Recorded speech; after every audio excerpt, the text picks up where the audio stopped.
고3 시절 저는 공부와 집안 문제로 큰 스트레스를 받고 있었습니다. 집 분위기도 좋지 않아 일찍 가지 않고 독서실에서 늦게까지 공부하곤 했죠.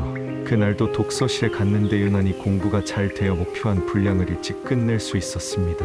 1시간 정도 쉴 겸 독서실 봉고차로 먼저 내려갔습니다. 독서실은 새벽 1시에 봉고차를 운행했기 때문에 평소에는 1시까지 공부했지만 그날은 음악을 들으며 좀 쉬려고 했습니다. 봉고차 맨 뒷자리에 앉아 가방을 뒤적이며 이어폰을 찾고 있었는데 갑자기 창문을 두드리는 소리가 들렸습니다.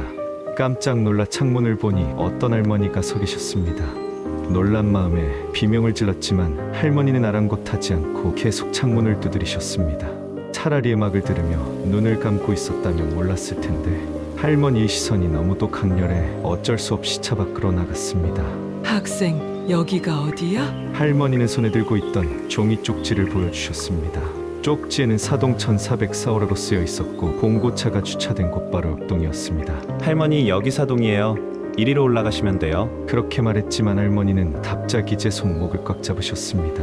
그러지 말고 데려다줘. 갑작스러운 행동에 놀라고 무서웠지만 시계를 보니 12시 30분이라 아직 출발까지 시간이 있었습니다. 네 할머니 제가 모셔다 드릴게요. 따라오세요. 좋은 일 한다는 마음으로 할머니를 모시고 올라갔습니다. 엘리베이터를 타는 동안 할머니는 중얼거리듯 말했습니다. 택시비가 너무 많이 나왔어. 택시비가 얼마나 나왔는데요? 4만 원. 많이 나왔네요. 어디서 오셨어요? 망우리에서 왔는데 택시비가 너무 많이 나왔어. 목동에 살던 저는 택시를 장거리로 타본 적이 없어 그럴 수도 있겠다 싶었습니다. 14층에 도착해 엘리베이터 문이 열리자 할머니는 제 손목을 더욱 꼭 잡으셨습니다. 발소리 내지 마. 속으로 이상한 할머니라고 생각했지만 일단 1404호까지 모셔다 드리기로 했습니다. 복도식 아파트의 1404호 문이 반쯤 열려 있었고 안에서는 사람들이 많이 모여 있는 느낌이 들었습니다. 할머니 들어가시는 거 보고 갈게요. 그냥 가어서 발소리는 내지 말고. 할머니 말씀이 이상했지만 봉고차 출발 시간이 다가와 서둘러 엘리베이터로 향했습니다. 그러나 할머니가 제대로 가셨는지 걱정되어 뒤돌아봤는데 할머니는 순식간에 사라지고 없었습니다. 엘리베이터에서 1404호까지 꽤 거리가 있었는데 불과 3초 만에 사라진 것이 이상했습니다. 발소리조차 들리지 않았습니다. 갑자기 소름이 돋아 서둘러 봉고차로 돌아갔습니다.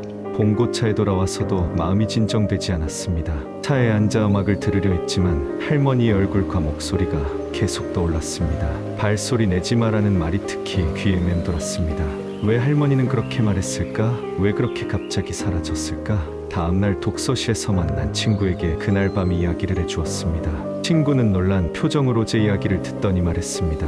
너 혹시 귀신 본 거야? 그 아파트 작년에 선배도 할머니를 데려다 줬다고 하던데. 그 말에 더욱 불안해진 저는 집에 돌아와 인터넷을 검색해 보기로 했습니다.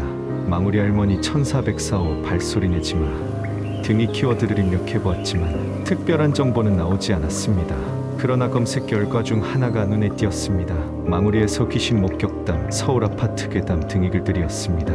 읽어보니 망우리에서 할머니 귀신을 봤다는 목격담이 몇몇 있었습니다. 그날 저는 제3날 할머니의 영혼을 모셔다 드린 것일까?